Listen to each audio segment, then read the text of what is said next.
Welfare programme చెప్పాను. ఎన్టీఆర్ భరోసా ఇచ్చాం, దీపం ఇచ్చాం, మత్స్యకారుల భరోసా ఇచ్చాం.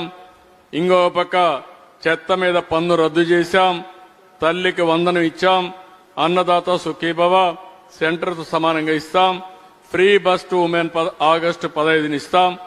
ఆ రోజే ఆటో డ్రైవర్స్ కూడా ఇవ్వాల్సిన డబ్బులు ఇచ్చి ఒక పక్కన మనం అనుకున్న ప్రకారం ఆడబిడ్డలకు ఉచిత బస్సు సౌకర్యం కల్పిస్తూనే ఆటో డ్రైవర్స్ కూడా ఆదుకోవడానికి ఒక కార్యక్రమం ఇస్తామని చెప్పి కూడా తెలియజేస్తున్నా. ప్రతి ఒక్క నియోజకవర్గంలో ఎమ్మెల్యేలు ఉన్నారు. పెద్ద పెద్ద హాస్పిటల్స్ లేని నియోజకవర్గాల్లో అన్ని నియోజకవర్గాల్లో కనీసం 100 పడకల ఆసుపత్రులు కూడా ప్రోత్సహిస్తాం.